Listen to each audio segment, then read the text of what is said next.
And we're back here once again with another episode of the Cloud9 podcast, season 16, episode 7. So I hope you guys had a great day, and I hope you guys have a great rest of your week that is ahead of you. And in this episode of the Cloud9 podcast, we are going to be talking about FlyQuest win the LTA 2025 championship. And we will also be going over the LCS and CBLOL returning in 2026, as well as G2 Esports winning the LEC 2025 Summer Split. And joining me here in this episode of the Cloud9 podcast to talk about traditional sports, NBA, NFL, League of Legends is Mr. Blanks. What's up, man? How are you doing? Kicking it, man. Just kicking it, man. Just watching people play Pokemon badly. It's crazy. Riot Games is on that bullshit. This article we're going to go over. I'm contemplating, do I just turn that into a regular video? I'm contemplating it. Because it is just full of the most copious amount of bullshit. It's like they always do that. They always do this. Like Riot will literally take away something and then bring it back and then go like, hey guys, we're actually giving you something back that you guys really enjoyed. Why'd you take it away then? You know, like I remember I was watching the stream and they made that announcement and, you know, all the crowd was cheering and stuff like that. But it's like, they should have never taken away the LCS to begin with. Like the LCS, the way it was, should have never been taken away as far as like the name, right? And the CBLOL was thriving. Like the viewership was very good. Like they had basically built up their own viewership despite, you know, they're very just locked into solo queue with, you know, plenty of people just in Brazil, right? Like there's a lot of geographical problems with like, you know, Brazil as far as like League of Legends, and they managed to build up their own community, that their own teams, and they got the viewership to a good, nice, great, you know, number. And then Riot just pulls this, and now they just made the Brazilian community even more angry by what they did, honestly.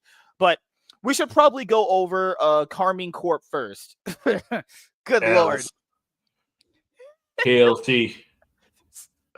Oh, KFC, actually. KLC. Right. Good Lord.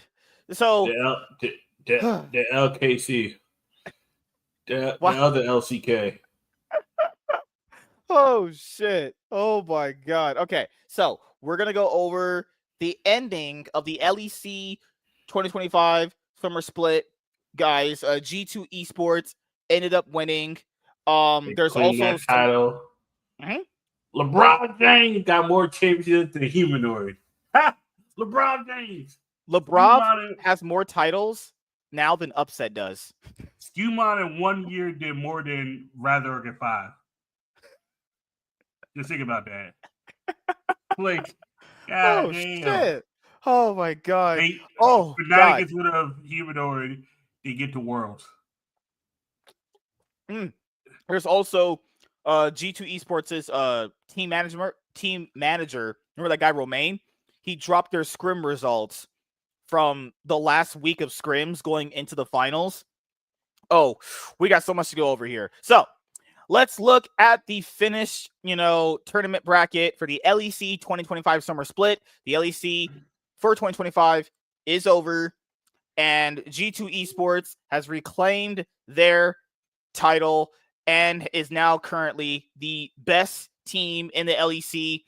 And what's really interesting here is we have to start from the Fnatic versus Carmine Corp series. Then we got to go over MKOI Fnatic. Then we got to go over G2 versus MKOI. So we actually predicted every single match right. Just pointing it out here.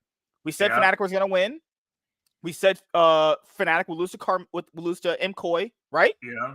I even said 3-1 MKOI, 3-1s across the. I think I said 3-2 Fnatic because I just didn't trust that they could actually close a series out cleanly. I said 3-2, but I just wanted Fnatic to win.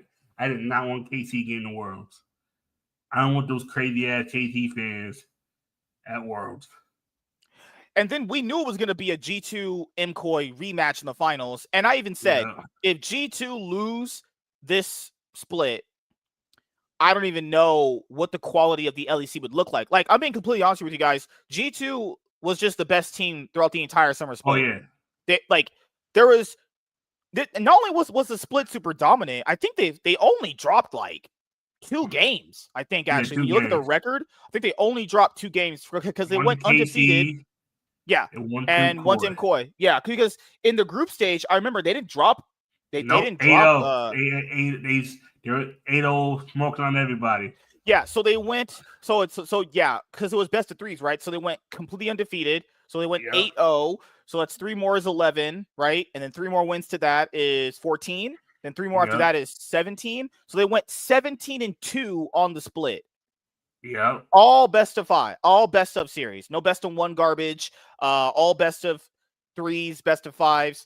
And this Fnatic Karmine Corp series, oh my goodness. Oscar Renan, that whole last taco in the top lane, actually had a good series. Oscar Renan has been playing for Fnatic since 2023 in he played for Fnatic in the LEC 2023 spring split. Yeah, because they had Wonder initially. And they brought his taco ass over. And he was unbelievably garbage when he first started. And he's still garbage now. And Grab said this is the best Oscar had been all year. That's shade. Shade. L. Connor made Connor look like a goddamn LCK challenger. And then what's crazy is after Oscar lost, then he got fathered by Merwin. Like, what? Yep. Holy shit. So, like, Oscar, when he first started on Fnatic, was a rookie. He was very bad. I'd argue that he never actually got good in general. I'd argue he's still pretty bad. And then I was about to say, did he ever get better? And then he didn't play at the end of 2023 because he injured his hand. We still don't even know the story about why he injured his hand. Allegedly, in scrims, apparently he got very angry and punched the wall. Yeah, he did some dumb white. That's the story. Is that allegedly he got in an argument with one of the teammates and he just punched the wall or something. Hey, punching the wall is better than punching your teammate, right? At least he's smart enough to do that. Yeah, at least he's doing that. I mean, not really smart because that fucks up that injured himself harder than punching. He got really lucky. That could have been a career-ending thing he did there. He actually healed very fine. He had surgery and he healed very fine. He was at Worlds with them, and then and you're looking at Oscar Renan since 2023 LEC spring up till now. Is there a series this guy's ever looked good outside of this one particular series? I can't think of a series he's actually looked good. Like, not just regular season, because that, like, anyone could look good in a regular season. That's just how the parity of that works. I can't remember a best of 5 this guy's ever played since I started watching this guy where he's actually looked like a dominant carry top laner. He's usually taking it up the ass constantly. Yeah. Like, I'm talking like face down, pants off, boxers off, whole spread, Diddy in. Nobody this guy consistently goes like 0-4 every playoff series. 0-4, 0-5, just this guy can't even play Renekton properly. Thank God Fearless Draft came in because this guy can't play Renekton to save his life. But imagine that Renekton is easy to talk. Renekton is easy to play. The issue with Oscar playing Renekton, they always pick Renekton early. You're not going to counter pick for that guy too. You can't counter for him. He got no strengths. He plays Orin, Renekton, Rumble. I wouldn't say good, or even great. He's just Oscar. That's why I say that's a whole ass. That's why I call him Taco Scarin. That's a whole ass taco. It's crazy watching this series because he was actually gapping Kana, and Kana is the only player that has been pretty consistent on Karmine Corp throughout the year. But before we could get to Karmine Corp, Oscar Renan played a really, really good series, and he was actually one of the main reasons why that they won that series. But beating Karmine Corp, I want people to understand, didn't matter because Karmine Corp apparently were already mentally boomed, falling apart. Coaches out here, DMing bitches on Discord. That team had already fallen apart. So when they beat Karmine Corp, I'm not saying that they didn't earn it. I'm not saying the fact that, it wasn't deserved. But when you're beating basically a team that's brains already imploded, I guess, right? Like, has Poby really looked that good? I will say this. I will treat Poby like I did with Quid when he first came to 100 Thieves. I'll give him this year. I will give him a pass, but you get a full year next year. Then we'll see what what happens with you, you know? But looking at Poby right now, I don't see anything truly awful, but I don't see anything truly great. But then again, I didn't expect anything from on the team anyway. So I guess that remains to be seen. Razork is a person who just gets gapped by Skewmon now at this point. He gets gapped by Skewmon. He gets gapped by Ayoya. He gets gapped by Yike. Like, at one point, people were calling him one of the best players in the LEC. This guy's just been getting gapped by any top 4 jungler in the LEC, gapped. Yep. He can beat anyone worse than him. He's very good at doing that, but he's also very, very good at being really inconsistent. The bot lane was good overall. Like, I don't really feel like Fnatic's problems have been their bot lane, but there was some plays that Mickey X was doing against MKoi that were just... Oh, yeah. I think he just gave up mentally when they faced MKoi. I think he was like, we made Worlds. We're not going to win the split. Fuck it. That's good enough for my brain this year. Because, like, he straight up, I think, mentally... I don't know how Fnatic won a series and then their support brain don't work. Like, they won the series, and then Mickey X against MKoi, like, just... It was so weird. This is why Fnatic cannot be trusted. The inconsistency is too high. Like, Razork looks like Keen in the Fnatic versus Karma Corp series, but then looks like Kingen against Merwin, right?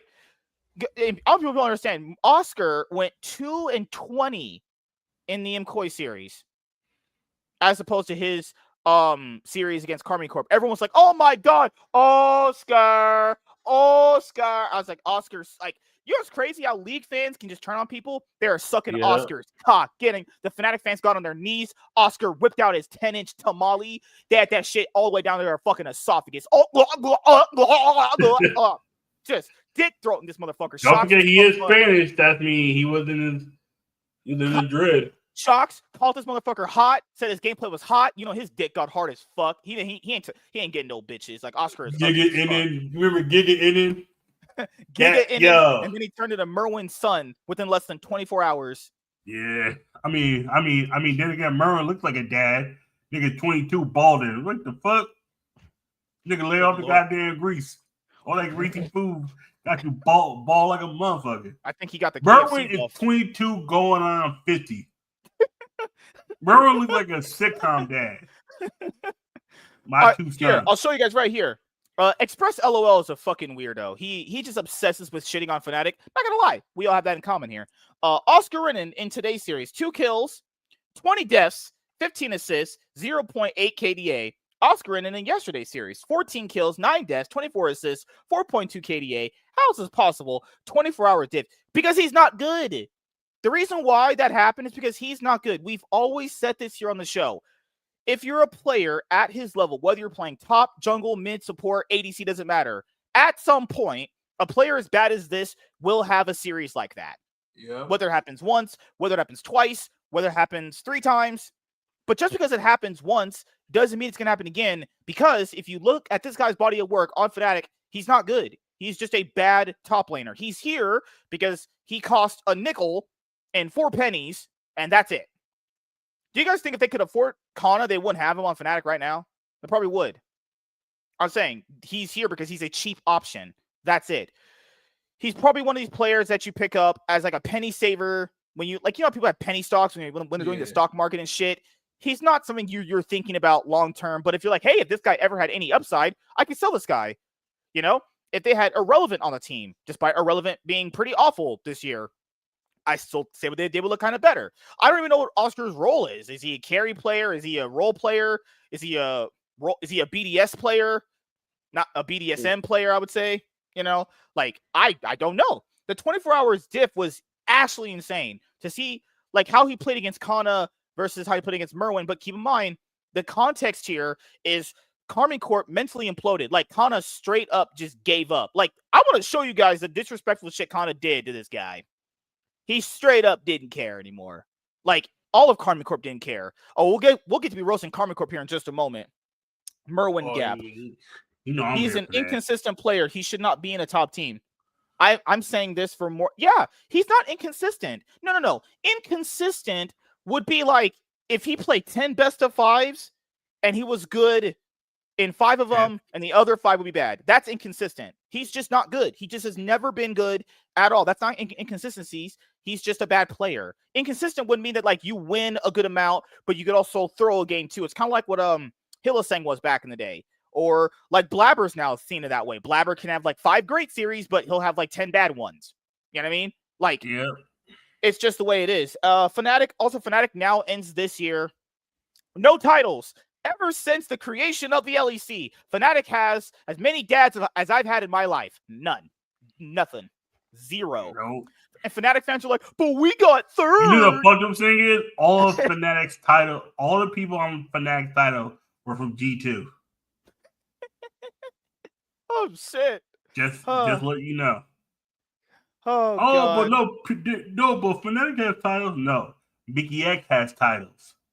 Yeah. If Fnatic has championship winning players on the team. No, that's Mickey. And those came from different teams. Mostly just G2. Well, in fact, all of them are G2. But it's like, holy mother of God. Like, now Fnatic enter into what? LEC was created in 2019. So 19, 20, 1, 2, 3, 4, 5. There you go. Perfect 7. Number 7 in Yu-Gi-Oh! Lucky Straight. You know what it's called? Number 7? Lucky Straight, what it's called? I think it's what it's called. Yeah. Number 7.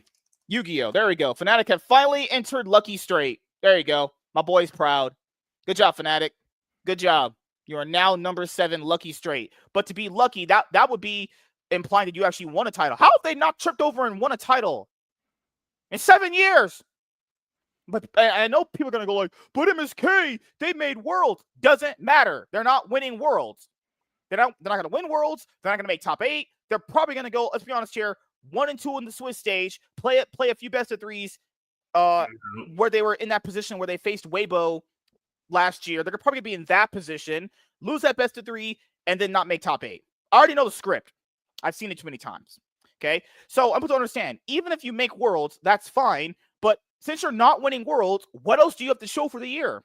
Because keep in mind, the team originally built, which had Humanoid on it, when they brought over Upset and Mickey, was meant to win the LEC. And now we've gotten to a point where it's like, yeah, we got 3rd. We did get to Worlds. That should be the bare minimum they make Worlds. It's Fnatic.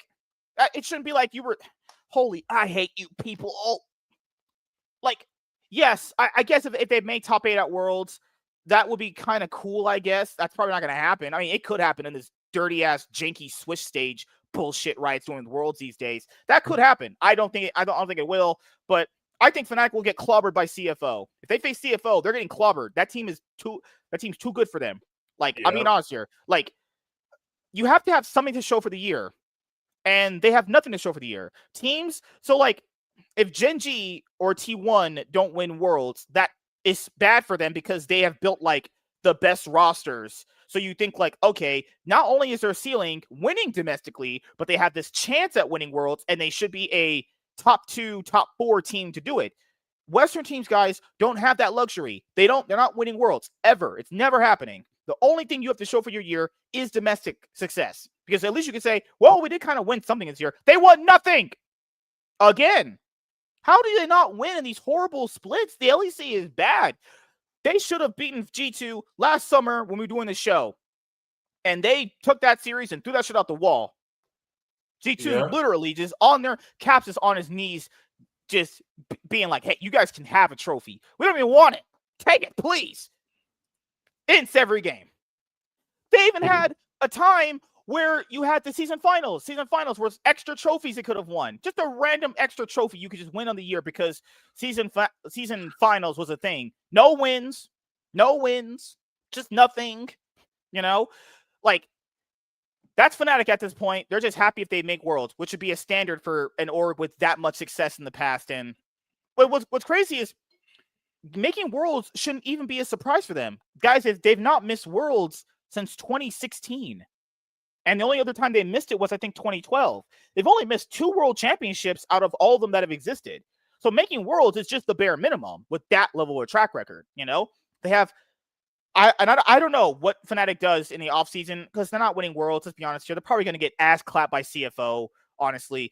Being honest with you guys, if they face FlyQuest, they're getting raped. Their face FlyQuest are getting railed. You know, if they play against PSG Talon, they're getting railed. Any Asian team, they're getting railed. Like, I'll ask you, man, what is the success they have to look forward to this year? Because they're not going to do shit at Worlds. Like, I just don't see a world where they're making 30s. I mean, yeah, they made Worlds. That's cool, I guess. But I expected them to. They at least that to the minimum. In the world, in a region where they didn't get any better except when they got rid of Humanoid. Koi got better. KC Duff got better. G2 got worse. I think the issue is we all saw we knew G2 was going to take a step back. It's going to take them a while, and it took them a while. Fnatic, it looked like they got better. They got better at the right time. I mean, they the only thing you can say is they got a better mid laner, but that was expected, I guess. Yeah. Because Fnatic, at this point, I mean, you know, I guess their fans are just going to wonder, like, hey, why have we not won anything in 7 years? Oh, it's going to be 8. Do you think, we also called this last year. We knew Fnatic wasn't going to win anything in 2025. Do you think they don't win anything in 2026? You think they go on an 8-year title drought? Probably. Damn, that'd be crazy. I don't know. I'll have to see how winter plays out to see, like, if they're going to not win in 2026. But Karmine Corp. All right, so Karmine Corp is not going to Worlds. Their year's over. So I don't even know what happened to Kana.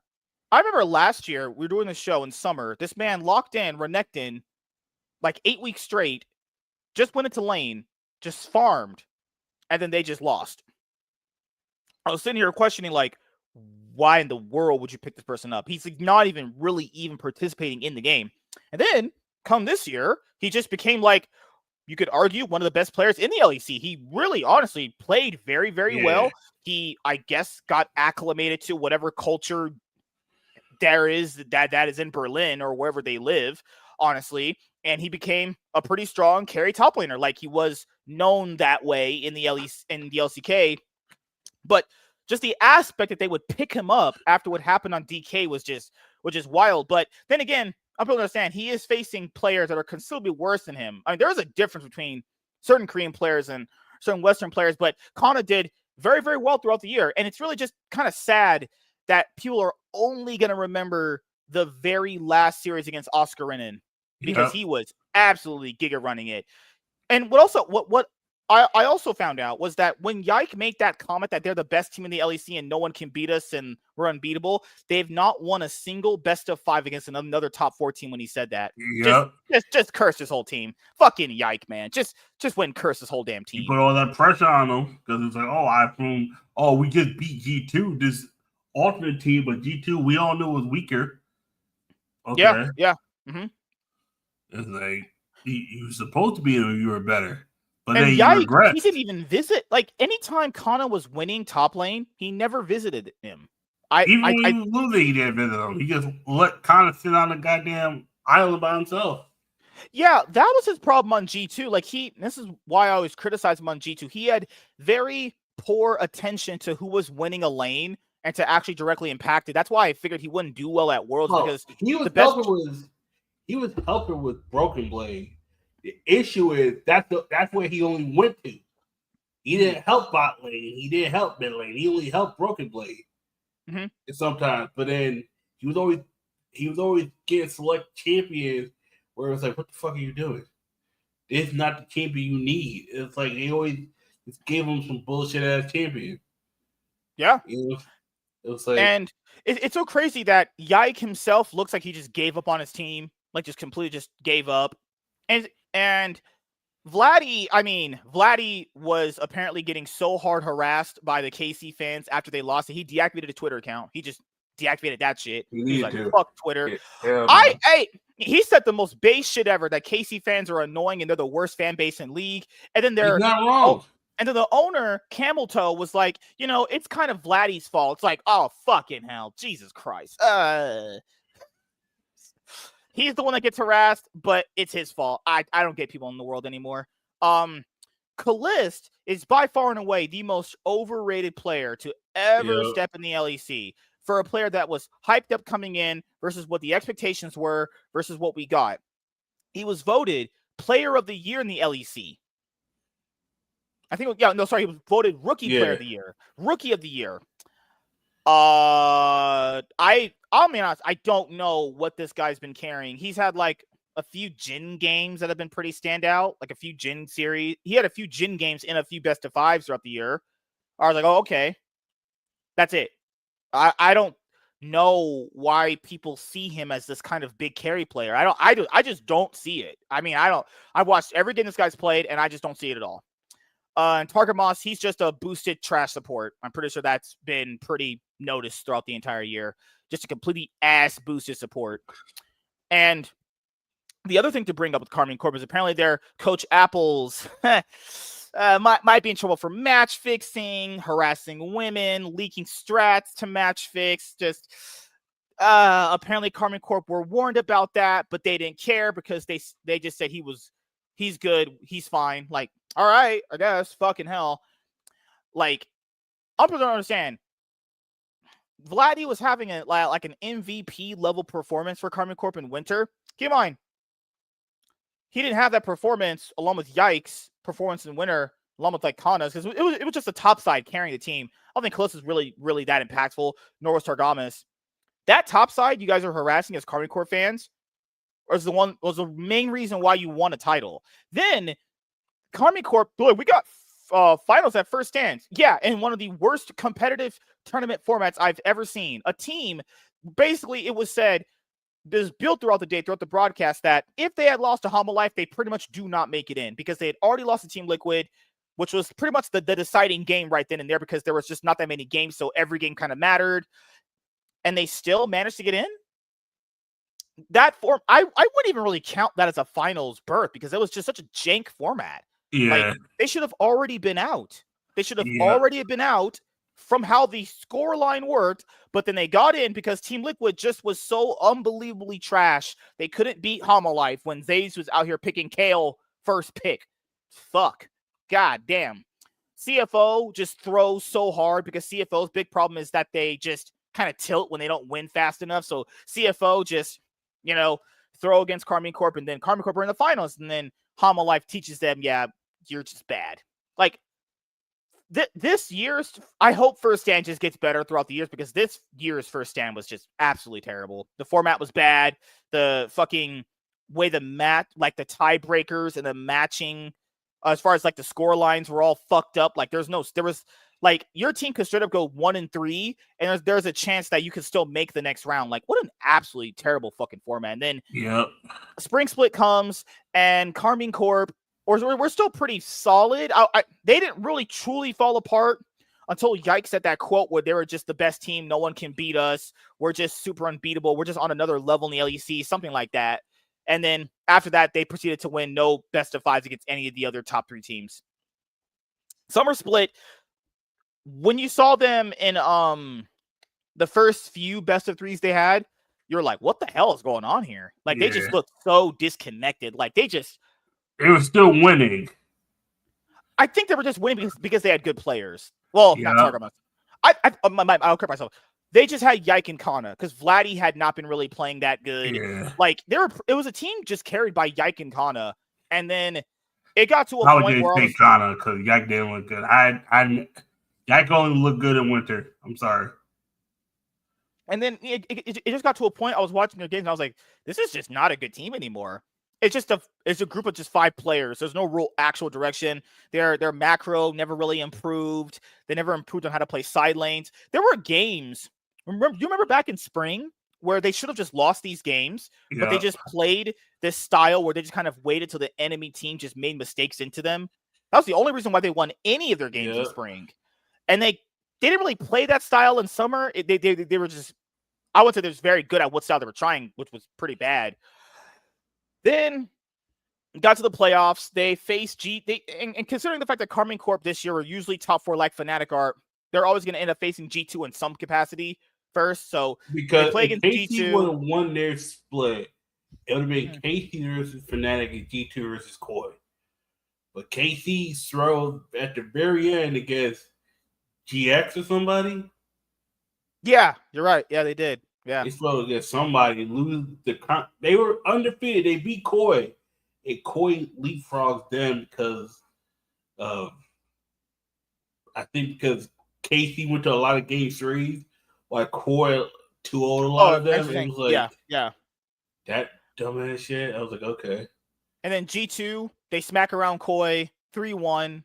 And then Yep. Karmine Corp goes to the lower bracket. And keep in mind, guys, the LEC was so bad this year in summer that we already knew they were going to win these series. Like, I knew they were going to win this one. It's like, come on. It's like, it's Vitality. Vitality is just a fucking terrible, honestly. And then I was like, yeah, I don't think they beat Fnatic this time around. I just didn't have faith in their team. I think their entire team just got progressively worse throughout the year. I think once Fnatic got rid of Human, I was like, oh, nah. Nope. They're not winning this time. Yeah, because the last time they beat Fnatic, I think they had Humanoid. Yeah, it was the spring split, and that it was the elimination round. It was the lower bracket. Yeah, good lord, fucking hell. And then that's Karmine Corp. Their year's over. I mean, yeah, you won winter. You made an international final. You got worse after that. Big giant asterisks around that finals because of how bad that format structure was.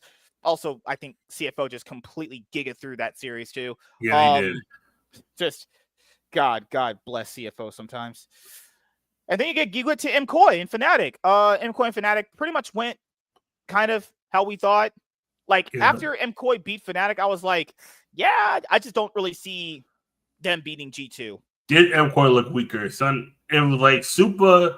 People would say, oh, Super's better than Hansama. I think mechanically he looked better. But I think G2 was just firing on all cylinders this time. Oh yeah. Also, I knew they couldn't win against. I knew Fnatic couldn't win against MCoy because Fnatic first picked Vi into Pantheon. Just all right. Well, L. Draft priority was so ass in this fucking series. Oh god. Even the game that Fnatic won, MCoy could have just won that one too. Like on paper, that should just be a 3-0, but Fnatic did manage to win one game. Yeah. And then it got to the finals where basically game 1, mega stomp. Game 2 was, I would say closer, but it was just a lot closer in kills. But it was pretty much just like Elyoya trying to 1v5. And then he was on Xin Zhao, a champion that can do that. And then game 3, when he was on Skarner, and they did that level 1 invade, and they both, him and Alvaro died. I was like, it's over. It's over. It's just go home. You could tell they were so hard tilted after that level 2 invade was over. Good lord. And oh my goodness, the drafts were so bad. Oh my god, guys. Please, can we draft like actual human beings in the LEC? Please. Here, I'll show you guys this right now. This is how I know that people just don't. This is how I know that pro players are so stupid sometimes when it comes to picks. Like, if my opponent picks Kai'Sa, what they did with G2, it makes perfect sense. Pick Caitlyn. She cannot play the game. No way in hell she'll play the game. Caitlyn's way too long range, can sniper from a distance. Fourth auto crit. She can sniper out from a distance, lay down her traps. Game's over right in this very moment. Just 2 minutes into the game. Level 1 invade. Game over. Bluest flash. Skarn dead. Game over. Just there's no way you win after this. Just no way. Yeah. Especially against a bot lane that's G2's, which is Caitlyn and Karma. It doesn't even matter if it's Hansama and Lebrov. It's just you got your support and jungler died when you have an unfavorable matchup in the very last game. That's it. Also, look at this draft. I mean, not the worst thing from MCoy. The top side is fine, but that bot side counter pick just destroyed them. So expect to see more Caitlyn and Karma picked against Kai'Sa because Caitlyn just hard diffs Kai'Sa. We're talking like Kai'Sa have her face up, ass down position against Caitlyn. And you know, Caitlyn would love that shit. She would have her tongue all on her clit. Caitlyn just loved licking that pussy. Wow. Good lord. Like, Talia versus Azir, it's pretty even. That's actually just skill related. Skarner and Volibear, same thing. Set Yorick can go. It's really just the bot lane diff that was. Look over there. Skarner is dead. Bro is level 7, not a completed item. Just so far behind XP wise. Just absolutely destroyed. So yeah, G2 win the LEC 2025 summer split in the most dominant fashion. Yep. Never doubted it for a second. I just didn't think they could lose. There's just no way they could lose this split. Yeah. If they had lost a split, I was like, that's good. That would have honestly been pretty concerning if you lose a split this easy. This was one of, if not the easiest splits in the world to win. Like, you got SK didn't even build a roster. You know what I mean? Like, remember SK? SK didn't even build a fucking team. Their team was Din and Abadage. What the fuck? Oh, shit. Taking the throne for the 17th time. God damn. Fuck. So, Roman, their team manager, also posted their scrim results. Look at I think I can make this a little bit bigger. So here is the last week of scrims before the last week of the LEC finals in Madrid. G2 from their scrim results against Koi. So let's start with Koi right here. So they went 6-0 against Koi September 22nd. 6-0. Yep. Then they went 6-0 against Koi again. Then they went 3-0 against him in the finals. Just a whopping 15-0. God, a whopping damn. And then before that, a few weeks before that, right here, Koi. Let me follow this. Yep. So that's KC Koi. On stage, you remember they went 3-1 against them. So that's 18-1. Good lord. Yep. Just like before that, when you see Koi again against them, that's scrims. No, that's it. That's 4-2. I think it's 4-2. Yeah. No, that's KC. That's KC. No, on top. All the way back in August. Oh, in August there was 4-2. Yeah, you're right. Yep. So that would be, damn. And then 25-2. Yep. And then it was 29-4 because in August 23rd they 2-1 them twice on the 23rd on the right side, on the left side. Oh, you're right. Yep. Just look at all this dominant shit in Koi against Koi. Only one time they beat them, that was those 3 in scrims. Yeah, they went 0-3 against scrims in August. So that was during the group stage format. But G2 wasn't in the same group as Koi. G2 had a group of like SK, BDS, and some other trash. It's crazy. It's like, KC was like, we beat them in scrims. But when it came to stage, you got smoked 3-1. Yeah, KC was the best. See, this is so weird. KC was more competitive with G2 than even Fnatic was, or MKoi. Like, you look at KC's record against G2 in scrims, it's pretty fair to KC. 3-2-0, 3-2. All these best of threes. 2-0 Heretic, 2-0 Fnatic. Dude, they lost to Karmine Corp's academy team. That's Karmine Corp Blue. They got 4-1 by their academy team. Like, no. They beat the academy 4-1. Oh, my bad. Oh my god. You're right. Yeah. Red is lost. Yeah. Oh, you're right. Yeah, my bad. But against Karmine Corp, it just looked a lot closer for the most part. It's just like, god damn. So the team that could have made it a lot more competitive, just out in the first round against Fnatic. Okay, well, that makes sense. But look at this dominant scrim record from G2. Fnatic, they 3-2'd. Koi was just, there was no way Koi. Fnatic only beat them one time, 4-1. Yeah, only one time. It did not matter because after that, I don't mind it when they put out the scrim records like this. It's good to see some insight because you just generally don't know. How do you scrim the team you were playing in the final just 2 days before playing them? That just can't be normal. I mean, how else would you get practice? Yeah. No, you practicing 15-0 versus Koi in 8 days. Yeah, you gotta figure them out. What the hell really happened here? They must have had that's a bad week. Damn, they just went, that's a whole ass bad. But it was crazy. Even when they did this hard, they still beat Koi 3-1. Yeah. No. You know what this comes down to? And this happened to me and with me when I won my cup. A lot of times you try something new and don't work and you're losing badly. Yeah. But then I think they tried something against GX and realized even if GX could beat this ain't going to work. And GX were known as like the scrim gods. Like apparently they were just really good in scrims. Yeah, Noah without stage presence, great. stage presence, that motherfucker was goddamn that motherfucker's Russell Wilson right now. Good lord. Unlimited diarrhea. It's that meme of that Unlimited. bodybuilder where he's super big and then he's just a small dude. Yeah, that's Noah. Like GX were known as the Scrim Gods, but you know, Scrim Gods don't win championships. That's how it works around here. All show, no All show, no tell. No play. Yeah. Just a casual 15-0 against Koi. Look at all the scrims. 2-4, 2 KC, and then they start beating KC again. It's like, okay, they tried something, didn't work. They went back, beat them again. It was like, oh, we beat Koi 3-1. Oh, okay. And it was like, oh, it's gonna be 3-2.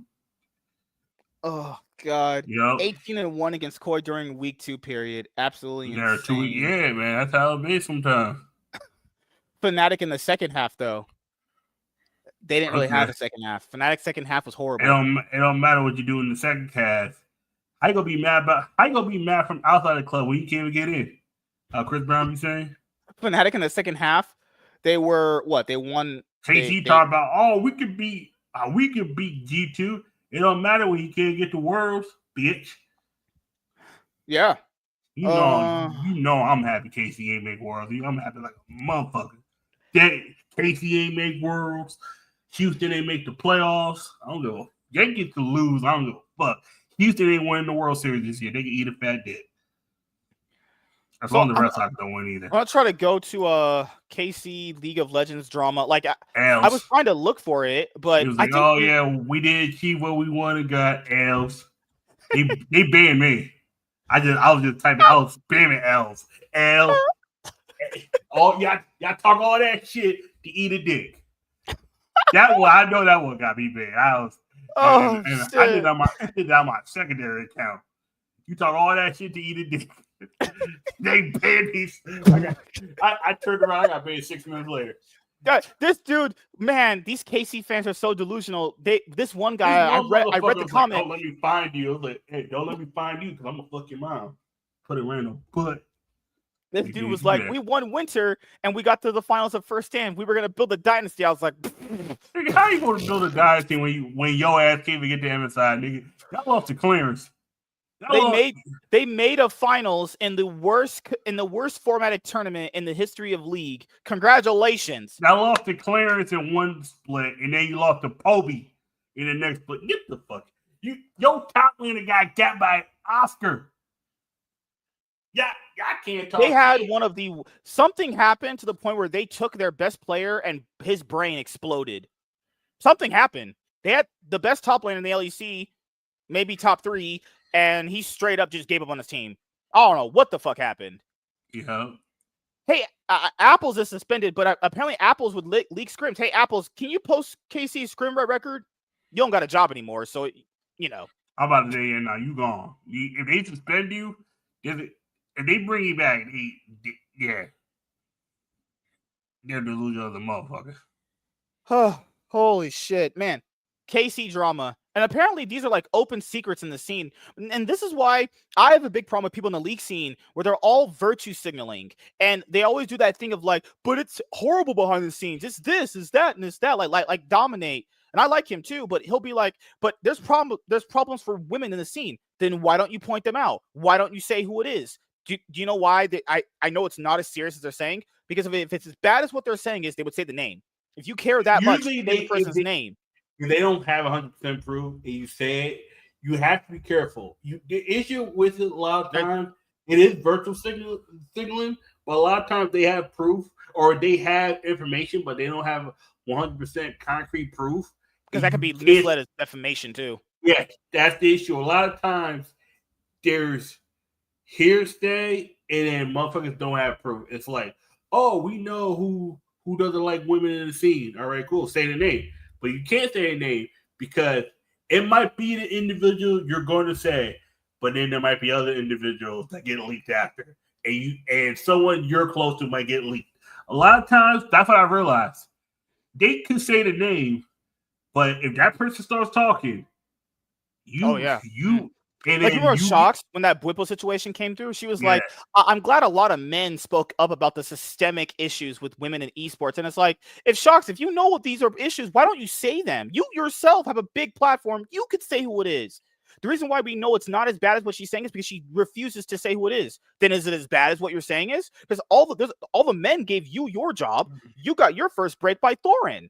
She's never said that. Thorin gave her first break in the esports scene. Because I remember saying in the stream to somebody, it might be as bad as you say it is, but it no might be. one I'm not cares. even saying it's not. Yeah. But the issue is no one cares. Or as long as she's not going through it, she doesn't say anything. Or maybe she does care, but due to she doesn't care enough because it doesn't impact her directly. That's to say, a lot of times they might care about something, but they don't care about it enough to want to do something. Like Laurel, I know she likes Kitty because she saw Kitty when when Kitty went to go visit the LEC to watch G2 play. Yeah, I know Laurel's got a problem with, I guess, people who mistreat women. Yeah, Laurel, I hope you understand that Kitty was at the EWC event, in the interview position, like Shocks and you have, interviewing people. She took money from the Saudi Arabian government to cover EWC, like in the same job that you do, interviewing players.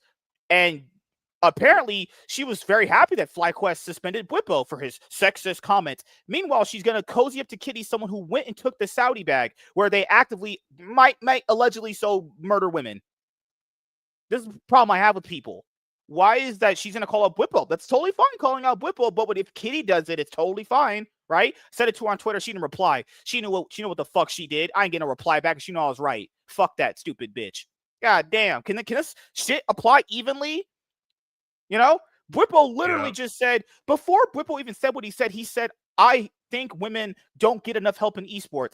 Yeah, what he said kind of afterwards is debatable if you want to find that stupid or good or whatever, but what he did pales in comparison to what Kitty did. It's not even close to the same thing. She actually taking money from a place that might murder women and gay people. Yeah. What is wrong with people in the scene? The crazy people. These people are insane, you know? Like Froskurin, she was like, the LEC people treat me bad. Tell me who it is. Oh, I'm leaving esports. Oh my God, fuck you dyke, ugly lesbian bitch. Good Lord, man. Fucking hell. But speaking of shitting on KC, LEC, Karmine Corp suspends Apples amid investigation into professional misconduct. The investigation was initiated this Sunday morning within Karmine Corp. Oh God, Karmine Corp. Why you always gotta be in some drama? This feels like the newest TSM for the LEC. Always in some drama. Like, it just ain't stopping. God damn. Shaken by an early 4th place finish. Shit. Good Lord. Oh, fucking hell. There's a big one tonight, boys. Shaken by an early 4th place finish in the LEC, Karmine Corp now faces a new eternal crisis. Since their elimination from the LEC and Worlds qualification on Friday, LEC assistant coach Apples has been accused by numerous fans of highly inappropriate behavior.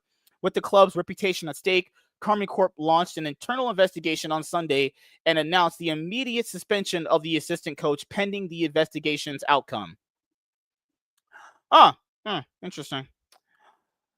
Accusations circulating on social media take several forms, but multiple testimonies from fans allege that Apples engaged in inappropriate exchanges with female supporters of the organization, attempting to leverage his status to seduce them. Screenshots appear to show the assistant coach leaking scrim information to fans and making unwanted sexual advances that left some of them feeling uncomfortable. He is also accused of pressuring individuals into silence in order to protect his career. So it says screenshots.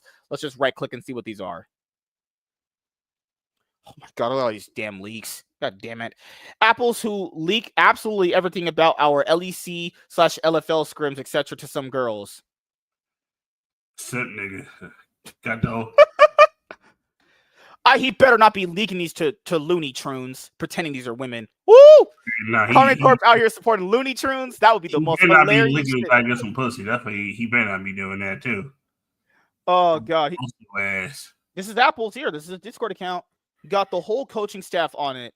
Aphelios guns are fucking us up. Good game to the end of the day. Fuck you, Solary. Linkus, him. Would you fuck Sarah or Sona? Hey, yo, this is the same shit when they were talking about Trump and the pussy. It was like, damn, motherfuckers had got some. You fuck stare Sona. I mean, this is shit we said. Like, so that's where you are. And here I was like, she's with family. I get it. Oh, he better not be hitting on Looney Tunes. I swear, if this organization it comes out, these was hitting on Looney Tunes, thinking they're women. That'd be the most funniest shit on my timeline ever. But I would not be surprised. Oh my god. Well, go to that first one. First one. I need that so much to pass the time. Do you have anything better to do? Your scandal is totally rotten. All right. Fucking hell. Beyond these claims, further, though less substantiated, allegations have surfaced. Zero Tenacity owner Hebe Browse has accused Apples of match fixing, while former professional player Jack Spectra alleged that Apple's exploited his naivety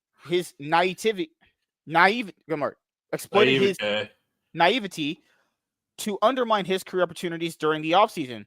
Jack Spectra, he's currently now a caster. His casting sucks. That guy sounds like he gargles syrup for a living.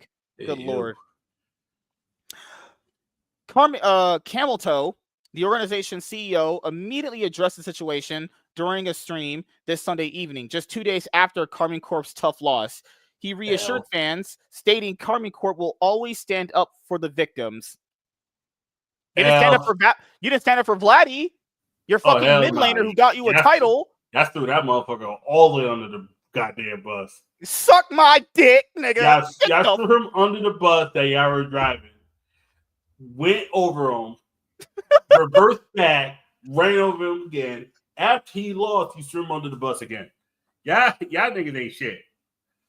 See, they threw not just Vladdy, Yamato Cannon. They gave Yamato Cannon the worst roster ever. They gave Yamato Cannon the shaft. They gave him the worst roster. They gave him sacking. They gave him a full French roster full of ass juice. Gave him one split. And Shard, same team. Just they gave that nigga one split. Crazy. We know it's French bias because they hired some fat fuck who looks like he hasn't missed a meal in 30 years. He failed that following. The guy's named Apples, but he don't look like he eat apples. The assistant coach. See, his name is too easy to joke on. How you name Apples when you don't eat apples, bitch? That other fat guy they hired as their assistant coach after they fired Yamato, he also had a split where he finished 9th. They didn't fire him. Want to know why? Because he's French. They had the same. Him and Yamato Cannon had the same results. They both finished plus 9th. Yamato Cannon, and plus he's not outspoken like Yamato Cannon. Yamato Cannon was like, "Oh, our team could be better." Oh, what do you mean? What are you saying? Our team's trash? Yeah, nigga, you got sacking. The fuck? You got sacking, bitch. No team is garbage. Kometo clarified that neither he, Kote, nor any other board members were aware of the allegations. That's a lie. You guys got to know these people know more than they let on. They have to say that. Everyone in the scene, I've been to the LCS, everyone in the scene is very connected as far as an org to the assistant coaches to the managers. I don't believe that's true at all. I just don't believe that. Though he acknowledged that some people within the organization had prior knowledge. All right, whatever. Depending on the results of the investigation, there will be consequences. I hope so. Gee, I wonder. I realize there are many things that need to change, and there will be some sorting out, he said candidly. Kometo also admitted that the background checks should have been much more thorough to prevent such a situation. Oh, God. God. No one did they got. They all just right, cool. We knew LEC GMing was bad. Y'all ain't doing background checks. You could have hired a serial rapist. Y'all ain't doing. That's me. Y'all heard somebody that was out here grabbing pussy. You probably out here grabbing pussy. Grab a pussy. He telling street business. What's even worse is if people knew this was going on and they didn't tell Kometo. Kometo, if you find out who those people are, they need to be fired. Now you're in trouble for what they're doing. But I know you won't because you a bitch. You a bitch ass. You a bitch ass in. That's what you are, you fat fuck. Apparently people in Karmine Corp knew about this and still didn't tell the owner. He wasn't going to fix you anyway. He'll just blame Let's just blame the victims. Yeah, good job. Yeah, Vladdy, he's really passionate. Yeah, he kind of went off the handle. Yeah, it's his fault. Yeah, fuck you, fat fuck. Go eat a dick, piece of shit. Oh, shit. God damn. He emphasized his commitment to supporting anyone affected. Sure did it with Yamato, Cannon, and Vladdy when they were facing all that backlash. Urging victims to come forward. If you are a victim, never hesitate to talk to me. I will always defend you 100%. These are serious and important matters. Kometo concluded with an open call for evidence and dialogue. If anyone has evidence of anything, send me a message if you have the strength. I will always be there to learn more and help. The club intends to make amends and punish those accused. This is a crisis the club would have preferred to avoid, especially after already facing heavy criticism regarding rumors about team management during the summer split. I don't even know about those rumors during the summer split. I have to look into them. So, Carmine Corp. What did it say? Roster management summer split 2025. Is there any Reddit leaks or anything? No, I don't see anything. I don't see anything. But if I ever find that, I'll go over here with you guys. So official investigation, blah blah blah. Here's what people on Reddit were saying. No wonder he refused. No wonder he was refused in other teams. How has anyone within the staff not realized during the whole year? Wait. No other team wants this guy, and Karma Corp is like, yep, I must have him. This is the same shit that happened with the Menace. When Cloud9 had a Menace, everyone told Cloud9, Jack, everyone included, he is very good mechanically. He can carry games. He is a very, very good player. But he is an extremely toxic player, and you need to, ask his other teammates about him. But they still chose to bring him over. Yeah. Other coaches and players have tweeted saying, basically, yeah, we knew. We just didn't say anything. Because the players just don't care. You guys have this idea of these players in your head that they're just these bastions of love and care. They don't like you guys, really. Because most of you guys are fucking annoying. You're fat. You stink. You don't shower. You're weird. You're parasocial. I get why they don't like you. But I want you guys to understand, these guys are putting all this shit on for a front, honestly.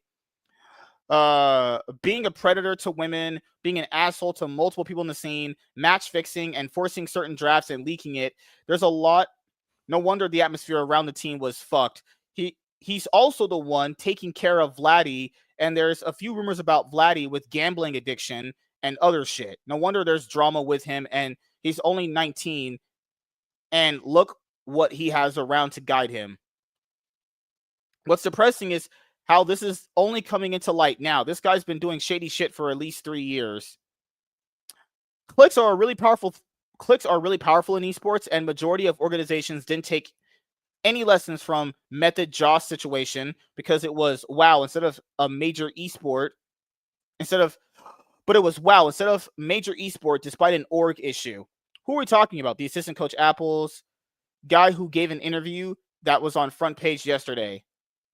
Oh my God. Let's not forget to mention sexually harassing girls in DMs and threatening to suicide if she leaks it. What the hell? Oh my God. The classic. I've had many people regale me with tales of utterly pathetic and terrible dudes like this. I hate Reddit. Holy shit.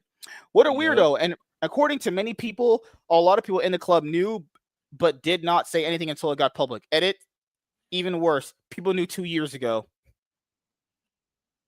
I've not forgotten that in 2021, Kometo was one of the people publicly flaming upset for his decision to withdraw from Worlds, fully aware that his words would naturally direct a lot of his base to then harass him. He since then deleted the tweets, and I'm not aware of things well enough to know if there were other things that he's not cleaned up there, but there's receipts of it happening. Yeah, Kometo's a piece of shit. God, that's apparently Niski's best friend too. This is probably also the guy Peter Dunn was referring to. Basically sabotaged the club for his own narcissistic needs. What was this? Oh my God. So this is what Peter said. Leaking internal drama, not the scrims themselves. As in, there was a big argument during this block on this day, or X player and Y player really didn't like each other. To be clear, this happens on almost every team at some point. It's just that it's mostly kept eternal, not leaked. Or if it leaks, it comes out in the off season, so it's not a distraction. Oh God. Exactly. Yeah. Oh goodness gracious. What? How did Karmine Corp get into this? Always in drama. There's a lot of things that he did. I guess some people responsible by KC don't do background checks on who they recruit. Need to clean up some position. No wonder drafts were kind of hard sometimes if he was busy DMing girls. Their drafts stunk. I mean, this dude's out here just trying to get some fucking women. Is that, yeah, you know, instead of drafting better, I'll just get women. Good Lord. Damn, KC might have lost to Fnatic in game, but they're winning in offseason drama. I mean, Fnatic has no drama and hasn't had drama for this year. That's just a fucking lie. That's just a lie. I mean, after they literally lost in winter, or no, after they lost in spring, Grabs went on stream and said, yeah, half my players are not motivated. They're lazy as fuck. Yeah. What are you talking about? What the hell? Pretty much this season can't get any worse. Season. Pretty much, you want to say the top side. The old motherfuckers that have been here are not motivated. This guy says, you guys know this guy cheated on his girlfriend around 2 years ago, and she exposed him on Twitter for it. After that, he DM'd her to delete it, or he would off himself. Glad KC is hiring only the best of the best. Yep. Okay, so this guy, I require context. Basically, the TLDR. Assistant coach using his position to flirt with girls in the KC community, giving them info on scrims, pick, data, even giving them the hotel where they are staying during events so he can sleep with some of them. Screens of DMs of him being sexual, accusations from other orgs, match fixing, gambling.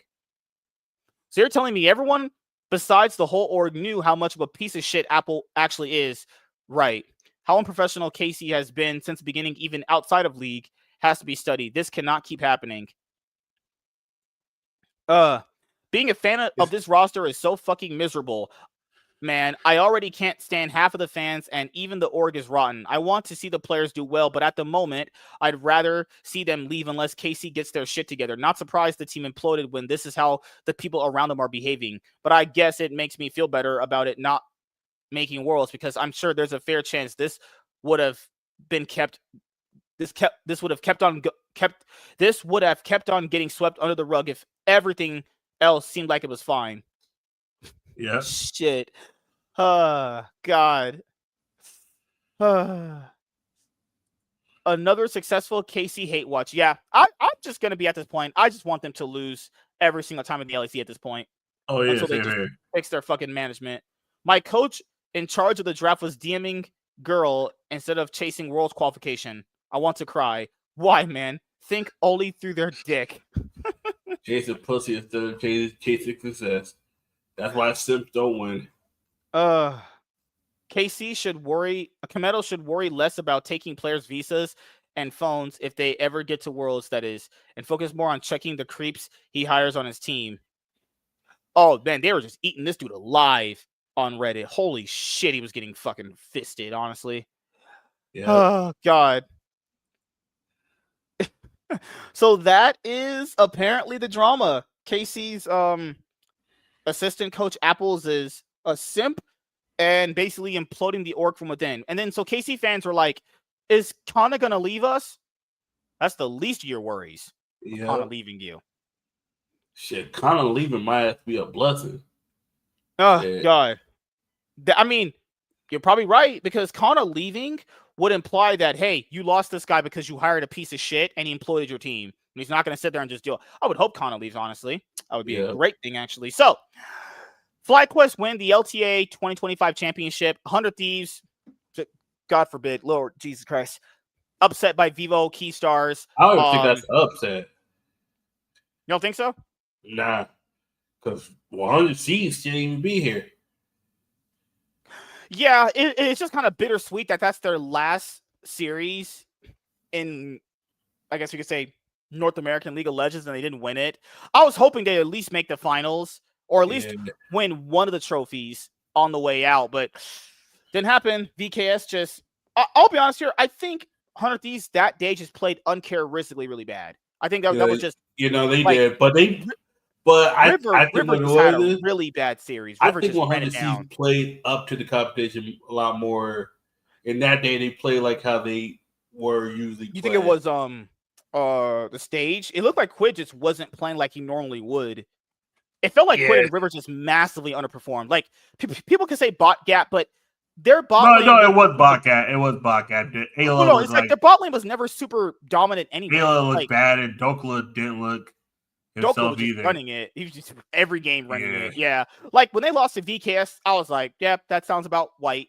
Yeah, I was pissed, but I was like, I'm not surprised. If they're playing this bad, I was like, "Yeah, VKS can win." And then in the FlyQuest series, game 1, it looked like it was gonna go the way of VKS. Like for the first 13 minutes, no kills happened until 13 minutes in.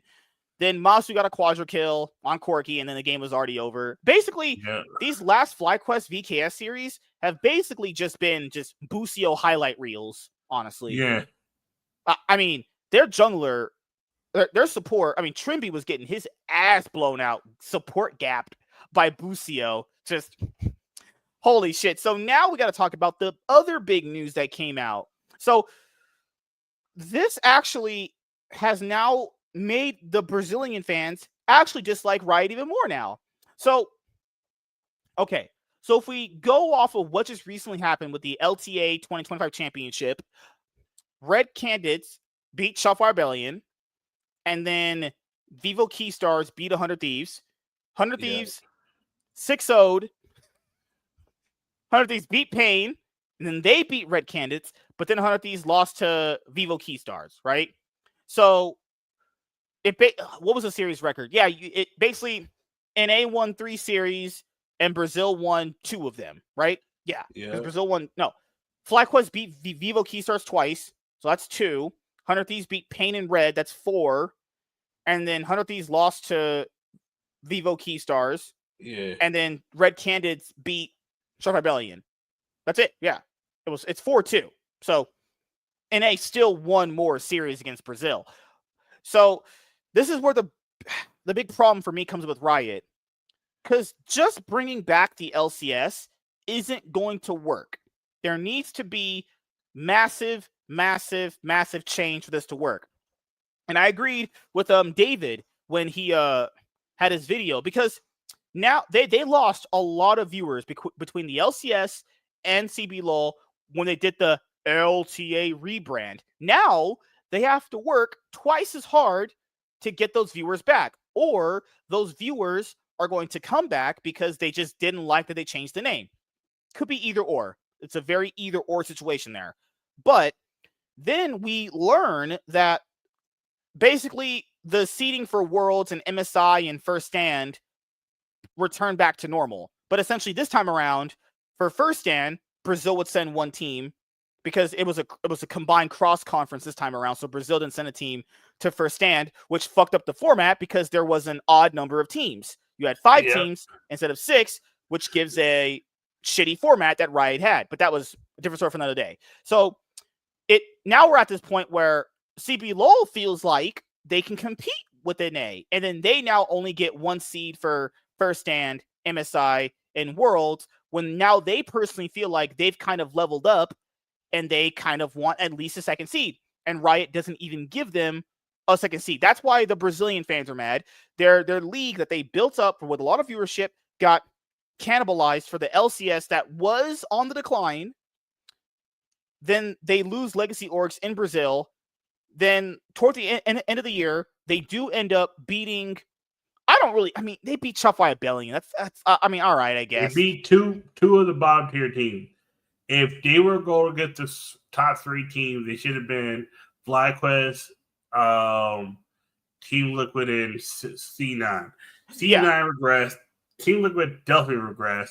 You get the next 2 teams after that. Or next 3 teams. And Shopwire Rebellion pretty much just lived and died by that Cloud9 series that they won. That saved their entire season. And I understand Brazil's frustration. I fully get that. Like Riot royally screwed them over. Like they took away the CBLOL, did this horrible merger, thinking that it was going to actually fix everything with the LCS. Then it didn't fix anything, and now they get the CBLOL back, half the teams are there, legacy orgs are gone, and they lost all their viewership, and now they only get 1 seat for each international event. Now and then you have also the question, what was the point of this year then? Like, if Riot truly believed in the LTA, then they was testing some bullshit. That's what it was. They wanted to test on it, and it didn't work. They have to go back. And I know you said it initially. I think when the year first started, when we did the show, it was back in like season 15. You were like, Riot's going back to the LCS in a year. Damn. Fuck. Yeah, I said it because like this ain't gonna work. I got a weird feeling this ain't gonna work. I said I would not be surprised if they announced it either right before Worlds or right after one of the seasons. Because I noticed it in week 1 where they actually did the first week of the LTA. It was in Winter Split. I was like, this doesn't feel like a rebrand. This feels like just the same shit. You know? There was nothing significantly different about it. Like when the LEC began, when they rebranded to that after being called the EU LCS, there was something significantly different about it. And that was in a time frame, that was in a time period you could do that back in 2019. You can't rebuild an entire league system like that in 2025. It's just not enough people. There's not enough viewership for that. That's not, you missed the window and the timing on it. You know? Like in the LCS carries big brand recognition. So, and Riot had no faith in the LTA. They just threw it away after a year because, and I get it, fans complained, and rightfully so, and I agree with the fans on that sentiment. But it just goes to show you that Riot has no faith in their own ideas at all. They didn't even give this like 2 years. They were just, a year is done. Because the viewership was plummeting. Last week, we went over this. Viewership was plummeting so hard. Yeah. You know? Like, God, and what do they get? And what do they get out of this now? Now you just made all the Brazilian fans hate you. Now they dislike you even more. And keep in mind, just bringing back the LCS is not going to save anything. But Riot has always showed that they didn't care about CBLOL. Like this ain't nothing new. Yeah. CBLOL fans hating on them. It's like, all right, cool. Where the fuck were you got early when they was bullshitting? Yeah, it's like, all right, cool. Oh, we beat the northern teams. Yeah, you beat the weaker ones. Yeah, I mean, keep in mind, Brazil hasn't been competitive almost ever. I mean, and even if you look at the record between the teams, 100 Thieves 6-0'd the other teams. 100 Thieves actually only You're lost. You're beating a team that's no longer going to be here, and another team that's like, okay. Yeah, like no one had faith in Shopify Rebellion, just like no one had faith in Pain Gaming. Like, I'll be honest. Like, I'm not saying they don't deserve at least another spot at international events. Like MSI, they should have 2 teams, or Worlds maybe should have 2 teams. But let's not pretend that this was like a huge lopsided thing. Like, yeah, you beat 100 Thieves. Like, all right, but 100 Thieves also 6-0'd your other teams. Like, it wasn't even close. Like, for some reason, 100 Thieves just plays their worst League of Legends against Pain Gaming constantly, but still 3-0. Nonetheless, still 3-0. Yeah. But just, it's like, yeah, you did win 2 series. And keep in mind, the only team that won best of 5s for Brazil, against 100 Thieves and against 100 Thieves. Sorry, no, the only Brazilian team that won against a top tier team in the top 2 was just Vivo Keystars. Like 100 Thieves, they beat Red Candidates to make Worlds. 100 Thieves beat Pain. Okay. I'll be honest, FlyQuest was never going to lose to Vivo Keystars in any scenario. Yep. So the best team only beat 100 Thieves. Vivo Keystars, guys, you understand, went 0-6 against FlyQuest. 0-6. Like, here, let me actually tally up the red records here. Calculate it really quickly here. Be a little more easy for you guys to follow. So, 100 Thieves, 6-0, Pain and Red. Okay. And then FlyQuest beat Vivo Keystars another 6 games, right? So you have 6. That's 12, right? Yep. And then, let's see. So Shopify Rebellion beat Red Candidates in 2 of the games, okay? Yep. So that's 14. And then that's it, right? That's all the games, right? Yeah. That's it. So that's 14. So Brazil, you had 3 games against Shopify Rebellion. Then you had 3 games against 100 Thieves. And then, is that it? Yeah. That's it. And 1 game against FlyQuest. No, was it 3-0 or 3-1? No, 3-1. You're right. My bad. So you get one more. So the record is 12-7. Pointing out the record is still, even if you count the Sharp Rebellion loss, it's still heavily favored toward NA, honestly. Yeah. And no one had faith in Sharp Rebellion. Just like, so I consider that an equalizer. Brazil had no faith in Pain, and we also had no faith in Sharp Rebellion. That equals out, in my opinion. We had no faith those teams were going to do anything. So I just want to temper the expectations here about performance-wise. You know, I think CBLOL is just carried by VKS as like LCS is carried by FlyQuest. FlyQuest almost did the LTA road. Shit. FlyQuest almost did the LTA road. God damn it. So, the leagues you love are coming back in 2026. TLDR. The LCS and CBLOL are returning in 2026 as independent leagues, restoring their brands and regional identities. We're bringing back what fans love while carrying forward with the best lessons from 2025. I hate this fucking company. I hate you people so much. God, I can't say these things on YouTube. If this is what fans loved, why'd you take it away? You take it away, but fans love it. I hate you people. God damn, this company's ran full of fucking retards. Jesus Christ. Shit. Holy mother of God. Oh, you know, it's also crazy. This merger could have never worked because the merger could have only worked in theory if you actually moved the Brazilian teams to play in LA at the Riot Games Arena, where it would feel like a super league, kind of like how they do it in Valorant. Yeah. The LTA was just some ghetto, weird version of their format in Valorant, honestly. You know what I mean? Like, yeah. In 2026, the LCS and CBLOL will return as independent leagues, restoring their legacy brands. Yeah. I can't make it through this. We want to honor the passion of fans. Yeah, you sure do. By taking it away, right? You all punk-ass bitches. By bringing back the leagues they've helped build. I'm done. You can read this. I'm done. I can't do this. This level of gaslighting is so hard. I'm looking at this shit. I'm like, all right. Just, my brain is fried. I can't do this anymore. Okay. All right. This will allow fans to once again connect more deeply with their regions, create clearer paths to international tournaments, and support performance development at the pace each league requires. At the same time, we are carrying forward the positive lessons from the LTA around setting a higher bar for competition, innovation, and pathways to pro play. This isn't just a return, it's a step forward, built to make both leagues stronger for the future and more connected to the players, teams, and communities that define them. Well, what also hurt the LTA is your formats were terrible. That pick and play bullshit in summer. Season finals is always trash. LEC threw that garbage away.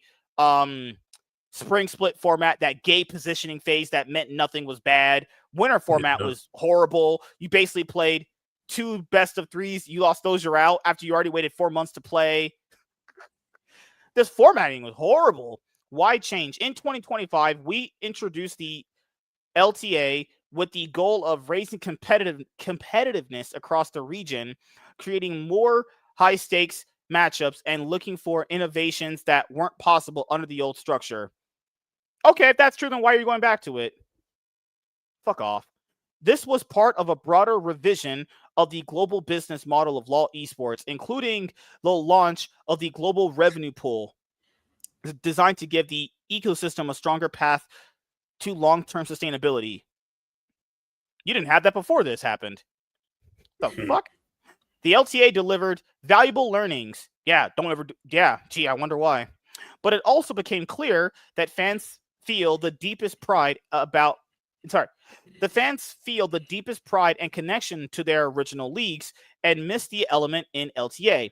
Regional pride and history are core to the League of Legends esports experience, and our communities consistently told us they wanted their leagues back. They told you this shit back in winter. Yeah. But they were like, we'll just give it a full year.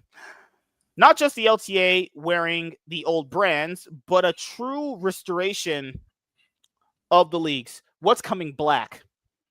With the LCS and CBLOL returning as independent leagues, cross-regional playoffs will be removed. All right. allowing each region to run its own season and crown its own champion, while cross-regional play brought excitement and valuable opportunities for teams to face international opponents. We'll continue to explore ways to deliver those moments without disrupting the regular season or regional progression. So they're basically saying we're going to wipe our hands and not interfere with Brazil anymore. Yep. Why do it to begin with then? Oh, Lord.